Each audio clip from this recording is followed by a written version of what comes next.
Hello there everyone, it's me Harry, and this is part 2 of my Mega Infogrames Atari Collection video. In the last part I showed off games from 1995 until 1998, and in this part we're going to be looking at games from 1999 and 2000. So, within this Mega episode, let's begin! So the first game we'll be showing off today is Big Air, a snowboarding game developed by Pitbull Syndicate and published by Accolade. So this was one of the few games published by Accolade that was released in Europe that was not a test drive title. Because while they did baseball games and a few other things, they were either PC games or they weren't released in Europe. So I normally call this game Big Air Snowboarding. I don't know why, I think it was its original name before it was changed simply to Big Air, but yeah, I prefer calling it that. Here is Asterix, or as it's known on PC, Asterix the Gallic War.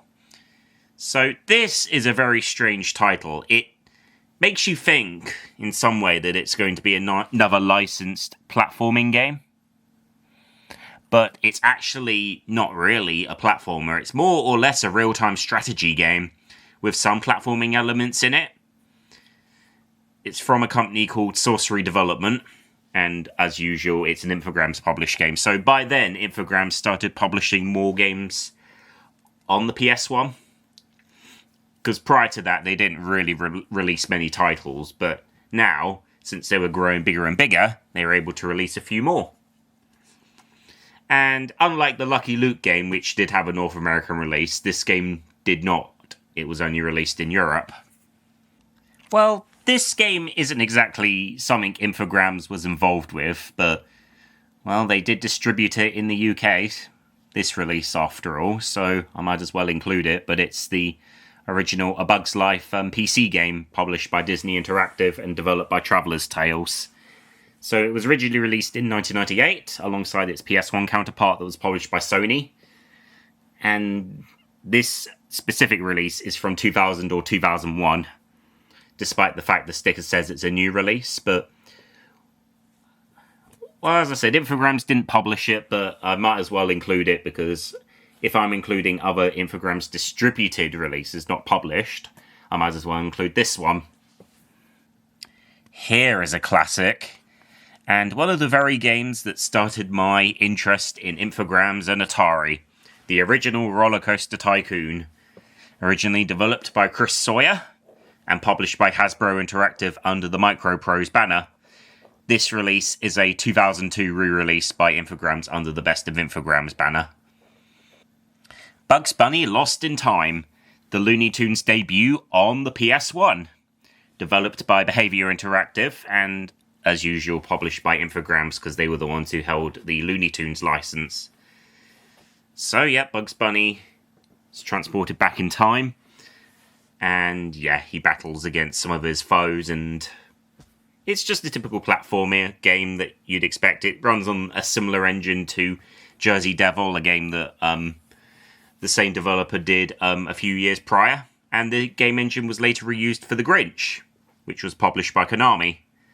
It also came with this little catalogue that includes games that Infogrames published during that year, or distributed, but mainly published. Well, you can't keep a good Bugs down, and here's the PC version of the game as well. This is the Infogrames replay reissue from 2001, or 2002. I don't remember when this version came out. I think it was 2002. V-Rally 2, the hit sequel to the original game. Developed by Eden Studios, which, by that point, they had spun off from Infogrames as an independent studio, although Infogrames still held a majority stake in them. So obviously they were able to continue developing the V-Rally series for them.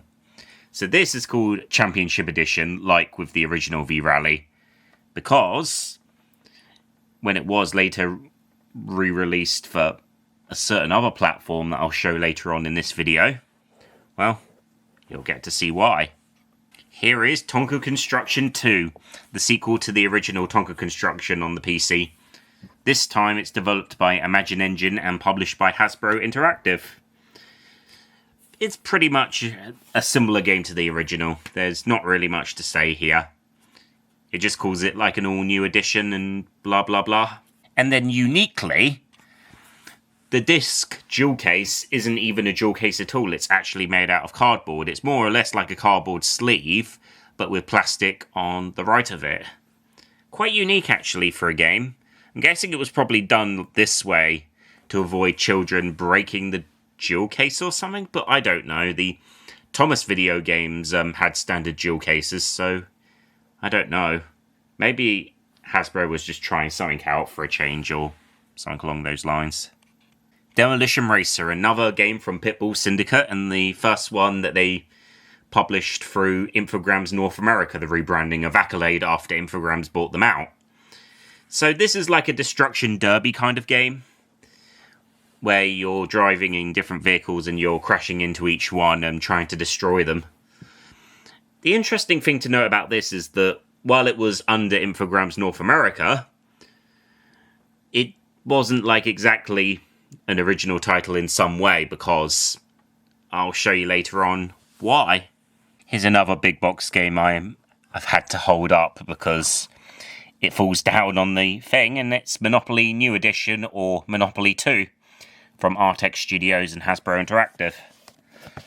So this time it's an entirely 3D version of Monopoly, and Mr. Monopoly, or Rich Uncle Pennybags as he used to be known, would narrate over it.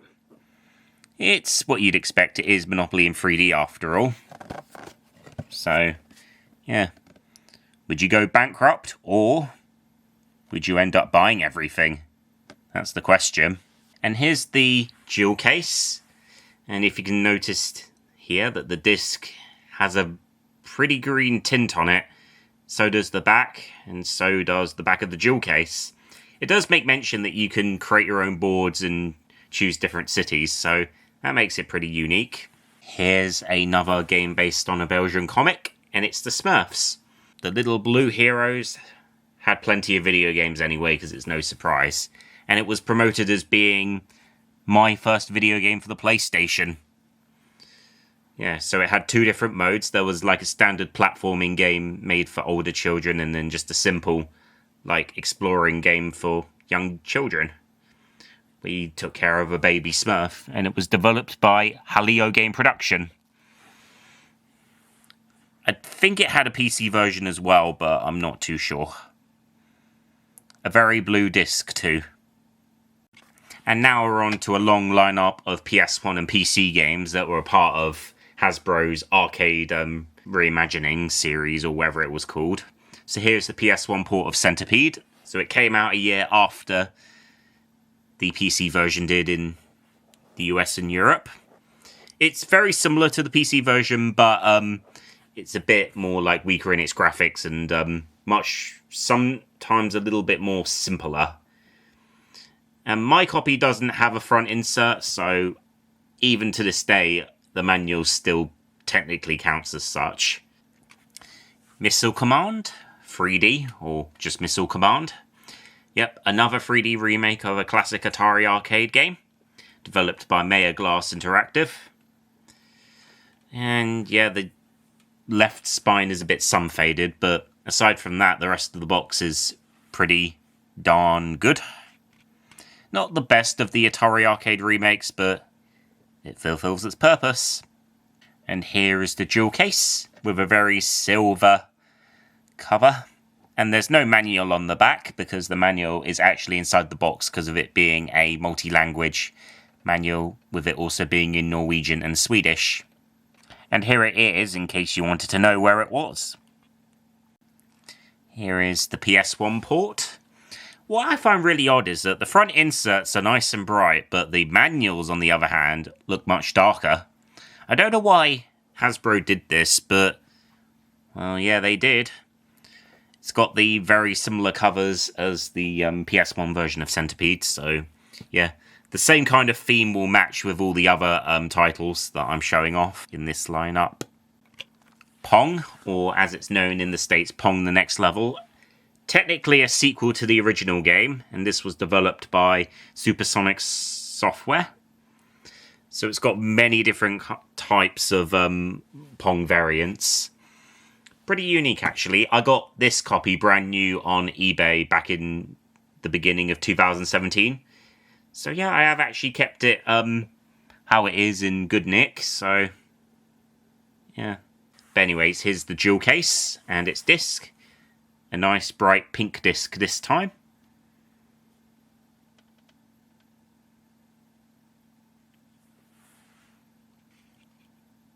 And here is the PS1 version with the brighter cover and the darker manual. The same dark shade as the PC version, strangely enough. It's pretty much the same game, just with lower quality graphics because of it being on the PS1 and the system being weaker than standard PCs at the time. Qbert, yep, another remake of a classic Atari arcade game. Or technically not, because this was actually licensed from Columbia Pictures, who own the IP, strangely enough. So I got this copy around the same time as I did with Missile Command on eBay years ago. There's a big tear on the front, but it was easily repairable with tape. And the game was developed by Artex Studios.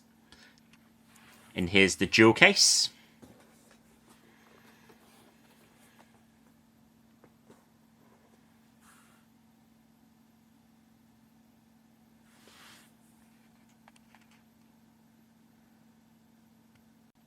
And the PS1 version, which, as before, it's pretty much the same as the PC version, but it actually has a slightly different voice-acted intro, and the Atari logo at the beginning is actually different as well. The Dreamcast version, which wasn't released in Europe, is more based on the PC version. And I forgot to mention this when I was showing off Centipede, that there was a Dreamcast version of that game as well, which never came out in Europe either, but it had much more brighter graphics and a new world added in as well.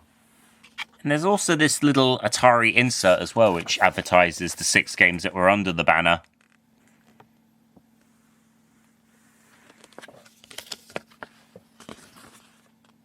Pretty cool, actually.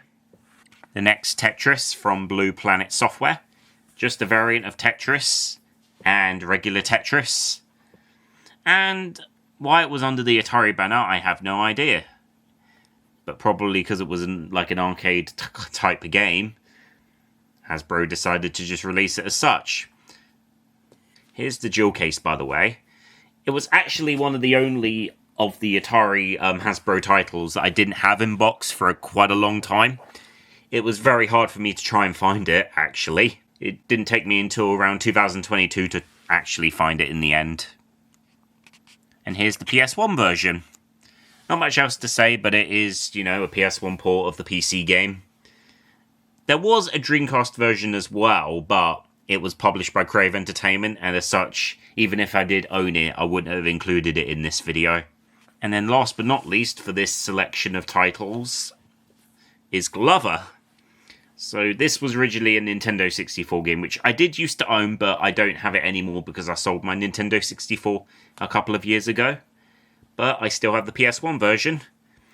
And I don't actually have the manual for this. So it's another game that I've had for, you know, almost 10 years now as of when I'm recording this. But I never rebought another copy of it. Here's a really, really strange one. 40 Winks. A platformer featuring 2 siblings. And the reason I want to quickly detail through this is that the US artwork, or the cover art of the game, actually lists down a review from the Nintendo magazine for some reason, even though it was a PS1 title. I don't know why GT Interactive added it that way, but there you go. The game didn't sell that well anyway, and the N64 version, which was what the review actually came from, never saw the light of day until it was re-released in 2018, properly, by the publisher who currently owns the rights to the game, which I think is Pico Interactive, who acquired it from Atari around that time. Here is my very first Dreamcast game in this video, and it's UEFA Striker, I almost got the name wrong. So this is a football game developed by Rage Software, and Infogrames published it, even though it just says they distributed it, but they technically did publish it. It was also on the PS1, it was the same game, unsurprisingly. Now here's a rarity. It's the UK version of Backyard Soccer, or as it's called in the UK, Backyard Football. So this is the only disc-based Humongous Entertainment title I own. I don't have the box for it, I only have the jewel case, but essentially it's localized with British voice actors, and I think it has DRM on it as well. Monopoly Junior, basically an adaptation of the board game of the same name. Monopoly for younger players. This is the 2001 or 2 Infogrames replay reissue. So once again, it's the same exact game as the original Hasbro Interactive release, but with generic outer cover art, with the original cover art on the front, with all removal of original logos and whatnot. Developed by Mind's Eye Productions, who collaborated with Hasbro Interactive quite a lot. PGA European Tour Golf.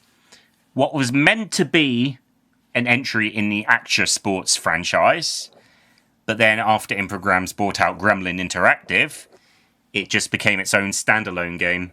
So developed by Gremlin, or as they were renamed, Infogrames Sheffield House, published by Infogrames, no surprise, and it also had a Nintendo 64 release that came out a couple of months later. That version did come out in the US, but this PS1 version only came out in Europe. The other thing to note, if you already saw it, is that the other spine is a bit sun-faded. And nice green disc too. Can't go wrong with that. Here is the first Le Mans 24 Hours video game from Technics and Infogrames, as what you'd expect before. It's not as good as the later version, I'll say. It was the last game by Technics under their deal with Infogrames, and then eventually they moved over to work with other game publishers as well. Worms Pinball, a port of the PC game Addiction Pinball by Team 17, which featured 2 boards based on Team 17's games World Rally, Fever, and, of course, Worms.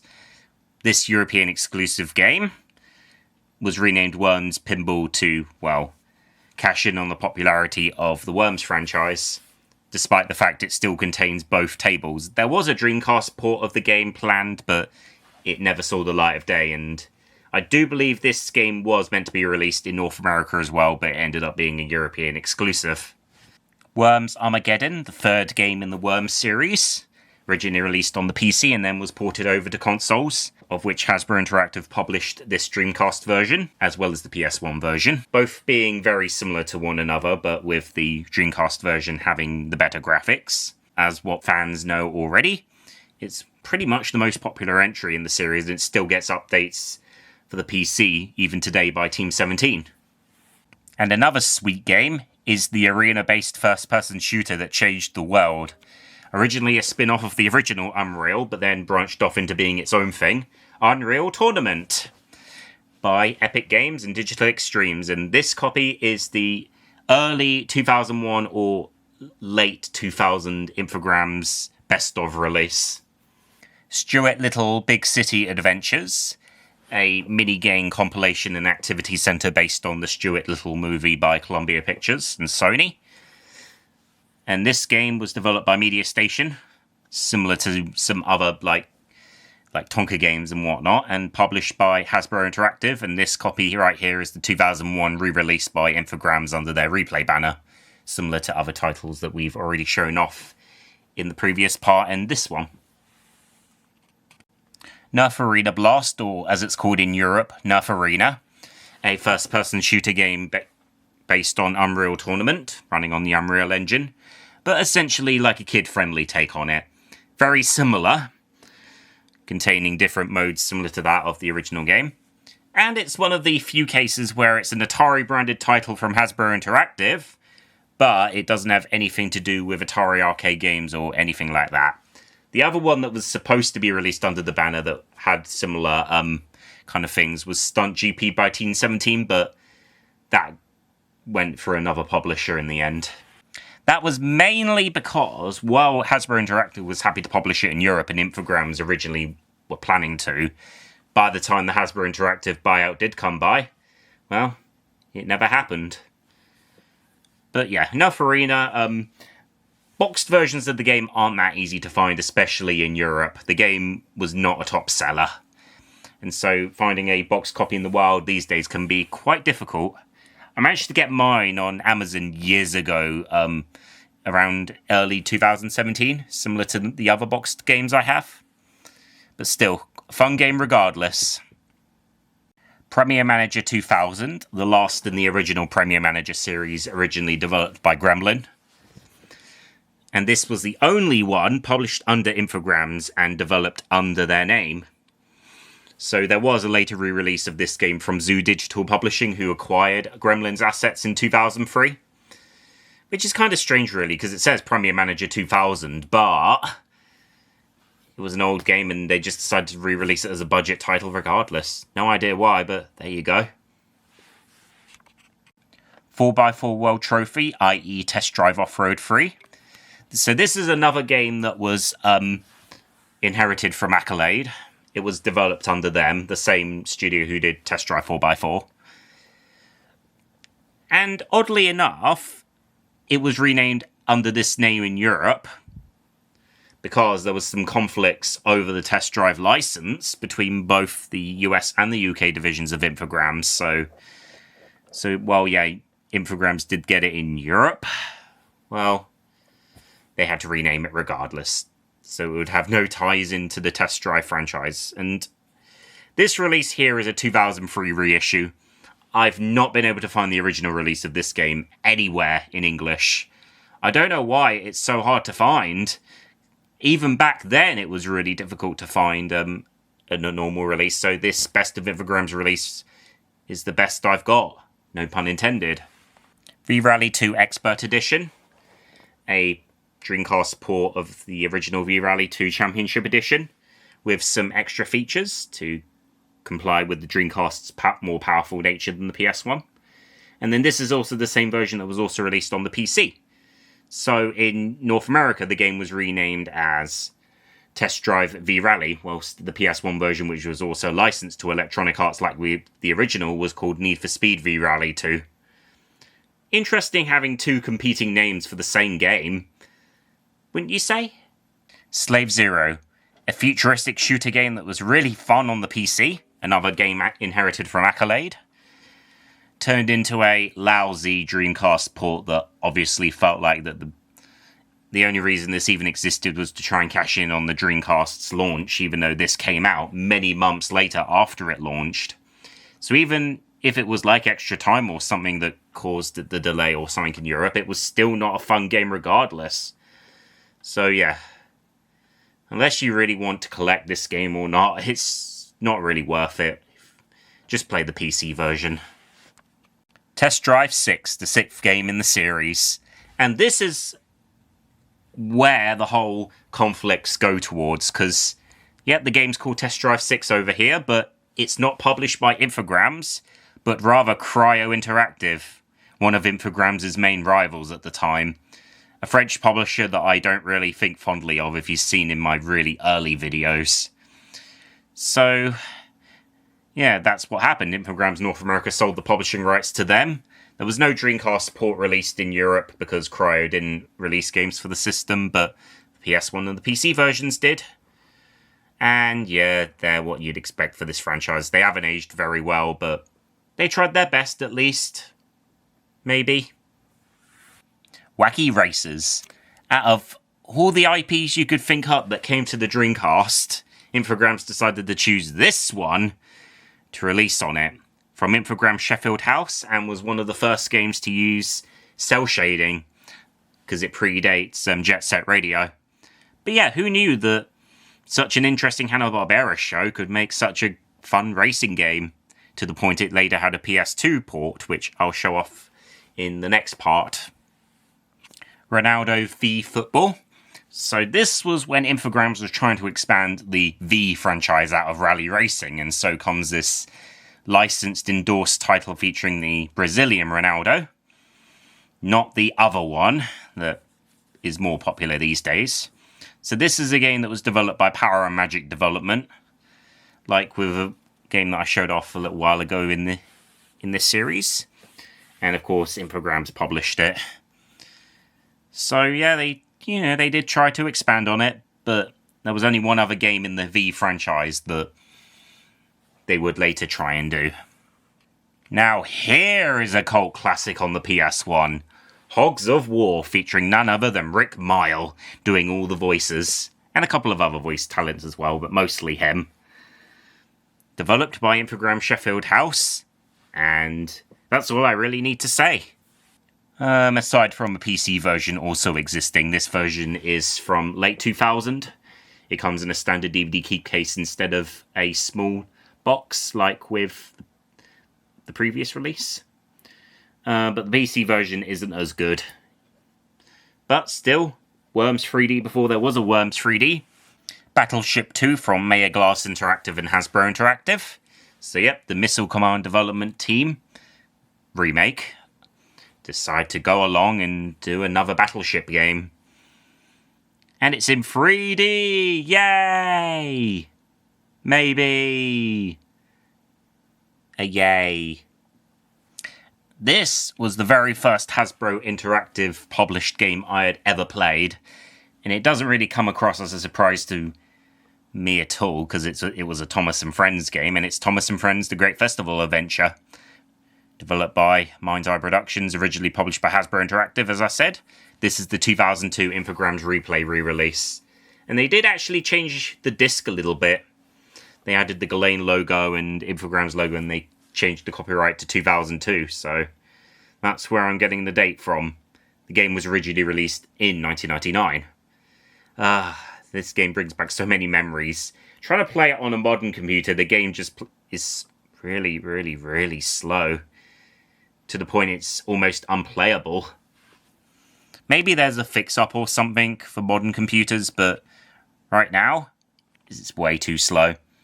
Not even the other Thomas games run as slowly. Maybe the other ones from Mind's Eye, but I don't own those yet. But still. Roller Coaster Tycoon Loopy Landscapes, the second expansion pack for the game. Originally released in 2000, once again by Chris Sawyer and Hasbro Interactive. This is the 2001 re-release.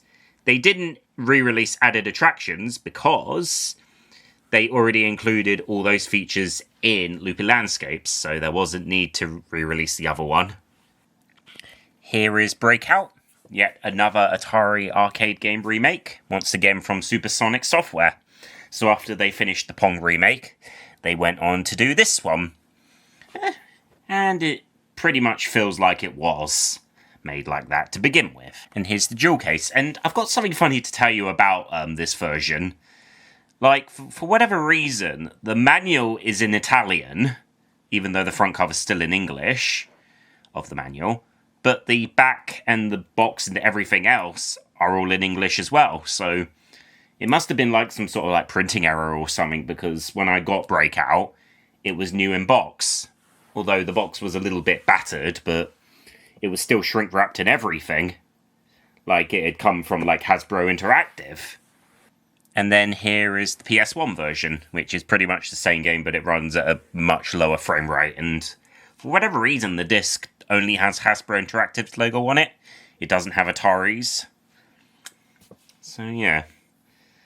Breakout with a story mode and whatnot. There you go. Michelin Rally Masters Race of Champions, a rally racing game from Digital Illusion CE in Sweden.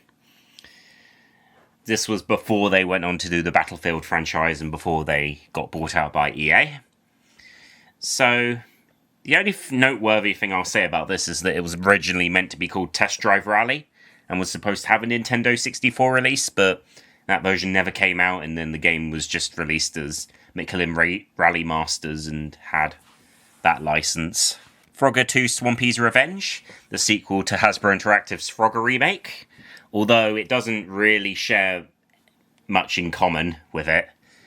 It's from a different developer, Blitz Games, and it has a story mode, and it's more or less like an action game than anything else. The interesting thing to note about this game is that I'd actually been trying to look for the PC version for a very long time, from around 2016 all the way until 2021, and then that's when I ended up finding a copy on eBay. But funnily enough, the game actually got shipped back to the person who had the game.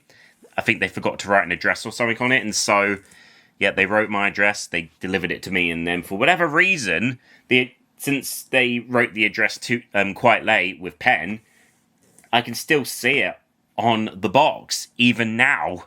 And here is the PS1 version of the game.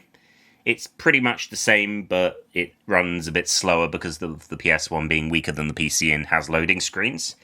So it's like technically the worst version of the game, although it's still good and playable. The Dreamcast version being in the middle, although that version never came out in Europe. Beach Volleyball, which is technically the last of the V games that Infogrames released. It was originally meant to be called V Beach Volleyball, but it's still in the same font anyway. In the US, it was released as Beach and Ball, and then it also had a PC version that was published by another company. So this is developed by a company called Parapace, or Paraspace, or whatever it's called. And it's, oddly enough, under the Canal Plus Multimedia banner as well, which you'd rarely see on video games released outside of France. But Canal Plus Multimedia was a joint venture between the Canal Plus group and Infogrames, although the joint venture did publish games through Cryo as well, so it wasn't like an exclusive deal or anything, but still quite odd that a joint venture still released games for a rival publisher. Pretty odd if you'd ask me. But even then, Eden Studios, who Infogrames did own most of, still developed for EA when they did Need for Speed and Porsche Unleashed, so yeah. Now here's a very familiar title that everyone who's probably followed me since, my early days will know of. It's Pac-Man Adventures in Time. And this is the original boxed release of the game. It's a bit sun-faded on the side, but it's developed by Creative Asylum and Mind's Eye Productions, published by Hasbro Interactive under license from Namco, released in 2000. Well, you could say it's my first big box PC game, so there's that.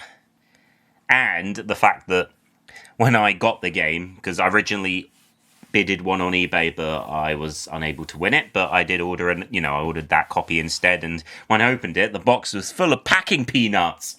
Someone stuffed packing peanuts entirely in the box, and it freaked me out, because, I have a phobia of packing peanuts, so if you don't know what they are, those are little S-shaped or W-shaped or little What's-it-shaped bits of polystyrene. Sometimes they're eco-friendly these days. But still, that was kind of a shocker to me. And it wasn't the first time that this wasn't the next time this would happen again. And what also came with Hasbro games at the time was this Microprose product registration catalogue, which had games on there. We had Gunship, Grand Prix 3, Roller Coaster Tycoon 1, and the added attractions expansion, GP500, some budget title, ones from budget title range, more stuff. Armageddon, Falcon 4.0, Diplomacy, Spirit of Speed 1937, Phoenix, and some of the Atari games. And there we are, that's what I mentioned before about Stunt GP originally being meant to be published under Atari, but that never happened, as I said before. Tonka Space Station. So this, I believe, was the last Tonka game that was published under Hasbro Interactive. And it was developed by Data Design Interactive. Yep, DDI developed games before they went on to releasing shovelware like Ninja Bread Man and Casper and the Ghostly Trio and Billy the Wizard. So yep, they did space games even before all of those. Except this game's quite buggy and unpolished, and it's what you'd expect from Data Design even before shovelware came in. And here's the jewel case with Tonka Joe on the front, but there's nothing else to mention here. The disc has the same artwork, and yeah, that's it. Yeah, the other thing to note is also comes with this Hasbro Interactive and Europress catalogue that has educational software and games in it. So there's the Furby Babies Nursery School, Spot's Busy Day and Spot and His Friends, Art Attack games, Mr. and Mrs. Potato Head Go on Holiday, a bunch of educational software, and some Hasbro Interactive titles here. Thomas Video Games, There's even the Barney games, which I don't even know if they even came out in Europe or not. Some more educational software. Titanic stuff, and there we are. That's pretty much it. Looney Tunes Space Race, the only Looney Tunes video game released on the Dreamcast. And of course, this was the game's original platform. Although it was meant to be originally released for the Nintendo 64, but Infogrames moved it over to the Dreamcast, and the game was entirely redone from scratch. Developed by Infogrames' Melbourne House, right after they'd finished the second version of Le Mans 24 Hours. Neat that they would go to doing they would do a realistic racing game over to a kart racing game featuring your favourite Looney Tunes pals.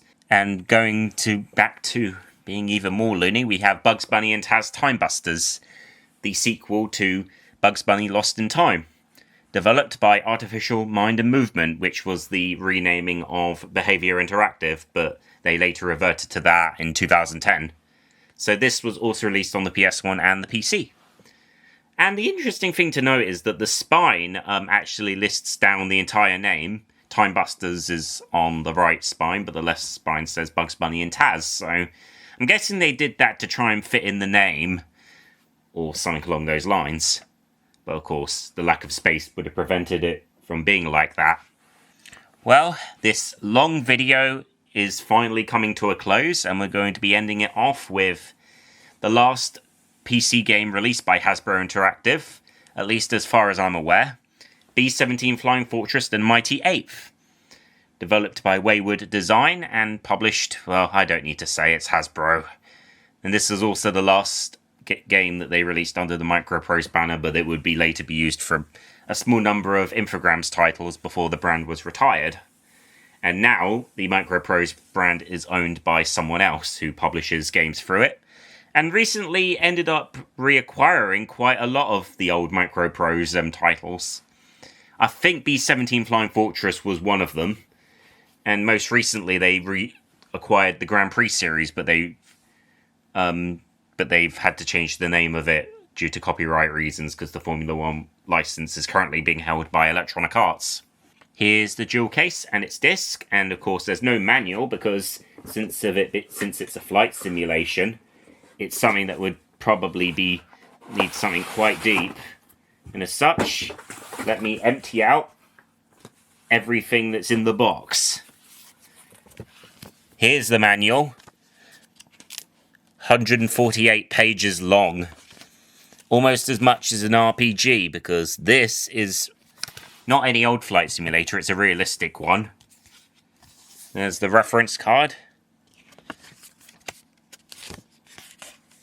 which is massive as well.